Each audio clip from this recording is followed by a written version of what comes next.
রেখে দিছি আমরা এমন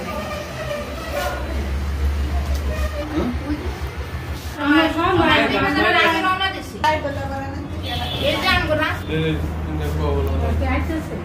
আছে আমরা বসে আছি ভিতরে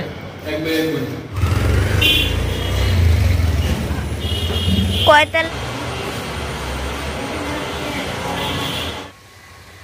আসসালামু আলাইকুম আপনারা সবাই কেমন আছেন আশা করি অনেক ভালো আছেন যে যেখানে আছেন সুস্থ আছেন আলহামদুলিল্লাহ আপনাদের দোয়া ও ভালোবাসা আমরা অনেক ভালো আছি তো প্রতিদিনের মতো চলে আসলাম আপনাদের জন্য আরেকটি নতুন ব্লগ নিয়ে আর আজকের ব্লগটা হচ্ছে শুরু করলাম বিকাল থেকেই তো প্রতিদিন চেষ্টা করি আপনাদেরকে বাড়ির সারা দিনের ব্লগটা শেয়ার করার সো বাড়িতে যে কাজগুলো করা হয় সকাল থেকে সন্ধ্যা পর্যন্ত সেটাই শেয়ার করার চেষ্টা করি বাট আজকে তেমন কিছু হয়তো শেয়ার করতে পারবো কিনা জানি না তারপরও চেষ্টা করব কারণ আমরা মানে আপনাদেরকে আসলে ফ্যামিলি ব্লগগুলাই তো দেখাই বেশি এজন্য আর আপনারা তো জানেনই আমি এখন কোথায় আছি আমার বাবার বাড়িতে আছি কারণ আসলে আমি মানে বেবিকে নিয়ে পারি না আর কি রাত্রেবেলা ও খুব জাগনা থাকে ঘুমায় না এমনিতে মানে কান্নাকাটি করে এটা সেটা তেমন কিছু না বাট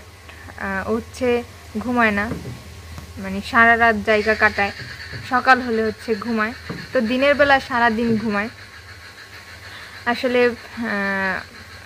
পারতাম আমি এখন বাড়িতে চলে যেতে যদি আমার হাজব্যান্ড থাকতো তাহলে হয়তো চলে যেতেই হইতো কারণ এতদিন তো আর এখানে মানে একটানা থাকাটা আর কি পসিবল হইতো না সে তো আর এখানে এতদিন থাকতো না তো এতদিন না থাকার কারণে তো আমার চলে যাইতেই হইতো তো আসলে সে যেহেতু নাই সেক্ষেত্রে হচ্ছে নিশ্চিন্তে এখানে আসি কারণ যে কাজগুলো আছে ওর জামা কাপড় তারপরে যে জিনিসগুলো নোংরা করা হয় সব জিনিসেই তারপরে আমার কিছু জামা কাপড় হয় সব মিলাইয়া হচ্ছে এই অবস্থায় আমি তো আর মানে ওগুলাকে কাইচা ধুইতে পারি না এজন্য হচ্ছে মায়ের কাছে থাকা আর আমার মার তো আর সম্ভব না যে মানে অনেক দিন একসাথে আমার সাথে মানে আমার বাড়িতে থাকা সেটাও আমার মায়ের পসিবল না তো এজন্য হচ্ছে আমার এখানে থাকা আর আমার হাজব্যান্ড যদি থাকতো তাহলে কষ্ট হলেও আমার ওইখানে চলে যেতে হতো নিজের কাজগুলো নিজের করতে হতো সবটাই নিজেকে মেনটেন করে তুলতে হতো তো সে যেহেতু নাই সেক্ষেত্রে এখানে আসি মানে মা আমার কাজগুলো করে দিতেছে তারপর রাত্রেবেলা হচ্ছে এতক্ষণ তো আর মানে জায়গা থাকা একটা মানুষের পক্ষে পসিবল না তো জায়গা থাকি কিন্তু তারপরও আসে না যে একটু শোয়া সেটা তো আর মানে একা থাকলে আমার পক্ষে পসিবল হতো না তো মার কাছে আসি যেহেতু সেক্ষেত্রে আমি কতক্ষণ ছেলেকে রাখি আবার মায়ের কাছে দিই আমি একটু শুই একটু বসি এইভাবে হচ্ছে রাতগুলা কাটে তো একা থাকলে তো মানে অসুস্থ হয়ে যেতাম এটাই স্বাভাবিক আর সব মিলায়া হচ্ছে এখানে ভালো আছি তাছাড়া হচ্ছে কথাগুলো মানে বললাম কি কারণে অনেকেই মনে করতে পারেন এই কথাগুলো কি কারণে বললাম আসলে আমাকে অনেকেই কমেন্ট করছেন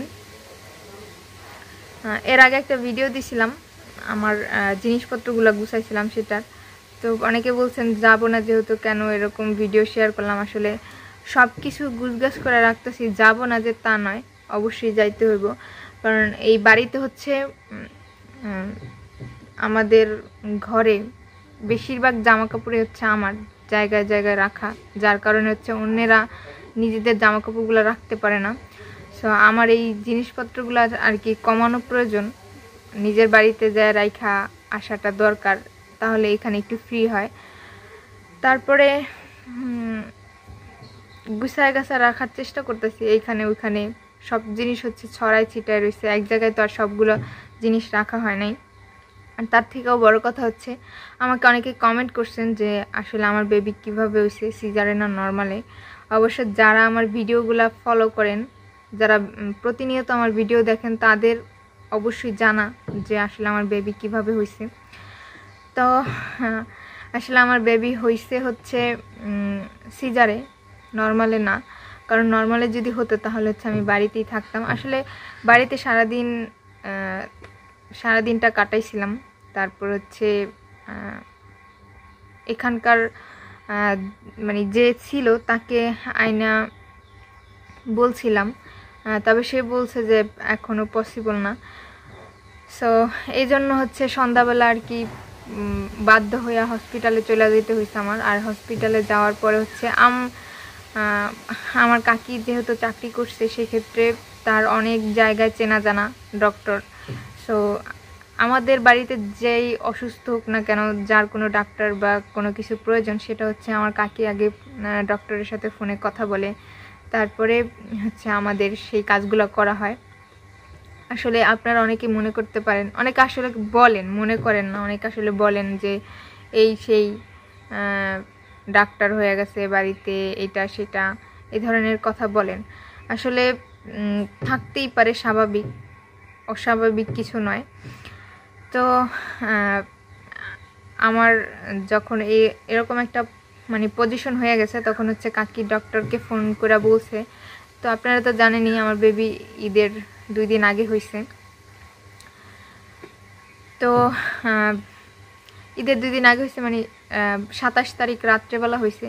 তো ওই দিনই হচ্ছে ডক্টররা অনেকে ছুটিতে চলে যাওয়ার মানে ছিল।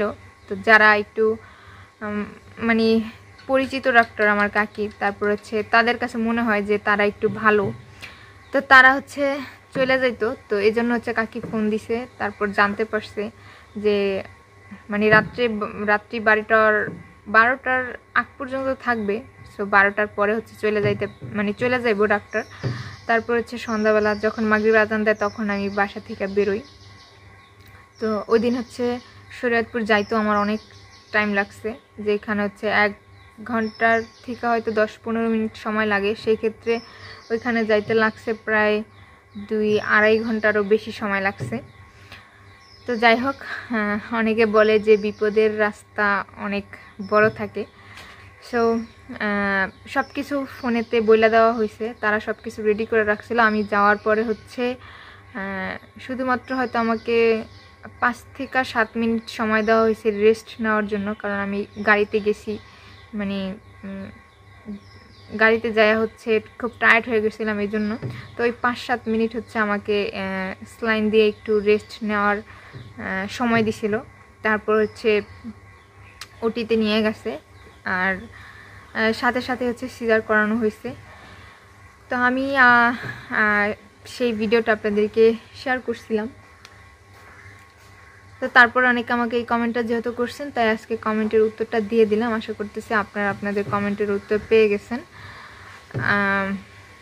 আর যারা মানে অনেকেই এক একটা উল্টাপাল্টা কমেন্ট করে বসেন, তাদেরকে বলি যে আমার সম্পূর্ণ ভিডিওটা আগে দেখবেন, তারপর হচ্ছে কমেন্ট করবেন। না মানে সম্পূর্ণ ভিডিও হয়তো অনেকেই দেখেনি না, একটু একটু দেখেন, তার থেকে একটা বাজে কমেন্ট করে বসেন।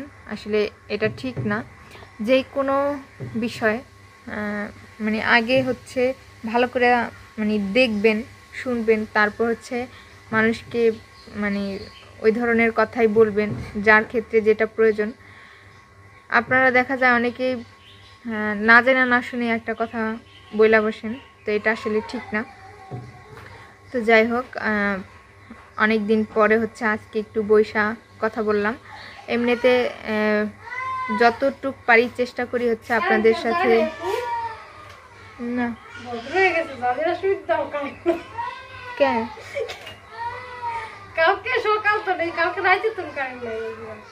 কালকে রাত্রে তো নাই, তা জামা গানে ভালোই।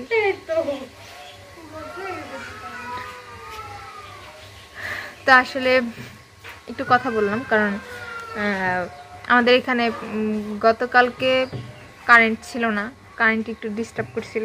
তো আজকে ভালোই আছে। গতকালকে রাতটাও মানে ভালো যায় নাই বলা যায়, অর্ধেক রাত্রে কারেন্ট চলে গেছিলো।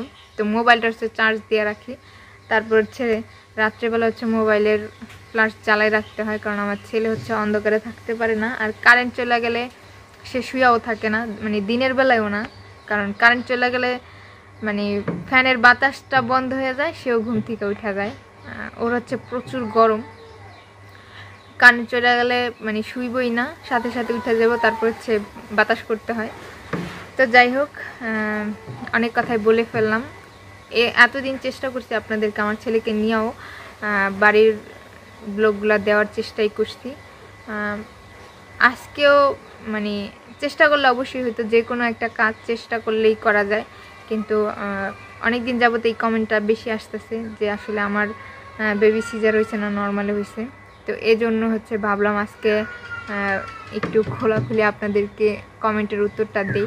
তাছাড়া আমি আপনাদেরকে আমার ওই হসপিটালে যাওয়ার কিছু কিছু অংশ ভিডিওতে শেয়ার করে দেবো আসলে, তাহলে বুঝতে পারবেন। তো যাই হোক, অনেক কথা বলে ফেললাম, আর বেশি কথা নাইবা বললাম। আপনারা আমার আর আমার ছেলের জন্য দোয়া করবেন যেন আমরা ভালো থাকি, সুস্থ থাকি। আসলে কালকে রাত্রে হঠাৎ করে একটু অসুস্থ হয়ে গেছিলাম, বুঝতে পারি নাই কেন। হঠাৎ করে বলতে হয়তো গ্যাসেরই প্রবলেম হইব, মানে ভোর রাত্রের দিকটা মানে বুকে প্রচণ্ড ব্যথা উঠে গেছে। আমি না পারি বসে থাকতে, মানে কোনো কিছুই করতে পারতেছিলাম না, এরকম একটা অবস্থা হয়ে গেছে। তো যাই হোক, আল্লাহর অশেষ রহমত, ভালো আছি এখন, সুস্থ আছি, আর আমার ছেলেটাও ভালো আছে, সুস্থ আছে। কিছুদিন যাবত হচ্ছে ওর দেখা যাইতেছে একটু পেটে ব্যথা ব্যথা, তো ওই জন্য এর আগে একটা গ্যাসের ওষুধ আনাইছিলাম, তাতে হচ্ছে হয়তো একটু কম কম ছিল, বাট ব্যথাটা ছিল। এই জন্য গতকালকে আবারও ওকে হচ্ছে ডক্টর দেখায়া ওষুধ আনানো হয়েছে। আল্লাহর রহমতে গতকালকে দুপুর থেকে মানে ওষুধ খাওয়ানোর পর থেকে আজকে অনেক বেটার দেখা যাইতেছে, হয়তো কমে আসছে। তো যাই হোক, সবাই আপনাদের জন্য তো দোয়া করি, আপনারা ভালো থাকবেন, সুস্থ থাকবেন, আর আমার ভিডিওগুলো দেখবেন, আর আমাদের জন্য দোয়া করবেন যেন আমরা ভালো থাকি, সুস্থ থাকি। আর আপনাদেরকে মানে ফ্যামিলির যে ব্লগগুলো থাকে সেগুলো হচ্ছে মানে অনেক সময় দেখা যাইতেছে ভালো লাগতেছে, অনেক সময় ভালো লাগতেছে না, এরকমই হয়, এটাই স্বাভাবিক। তো চেষ্টা করব সবসময় আপনাদেরকে ভালো কিছু শেয়ার করার। অবশ্যই যদি আমার ভিডিওটি ভালো লাগে অবশ্যই সাবস্ক্রাইব করবেন, লাইক করবেন, কমেন্ট করবেন, শেয়ার করবেন, আর আমার সম্পূর্ণ ভিডিওটি দেখবেন। আর ভুল ত্রুটি হলে তো অবশ্যই ক্ষমা দৃষ্টিতে দেখবেন। হয়তো অনেকের ইগুতে লেগে যেতে পারে কিছু কিছু কথা, আসছে সেটাকে মনে নেবেন না, কারণ আমি আপনাদেরকে বোঝানোর জন্য কথাগুলো বলছি। তো আজ এই পর্যন্ত, সবাই ভালো থাকবেন, সুস্থ থাকবেন, আল্লাহ হাফেজ।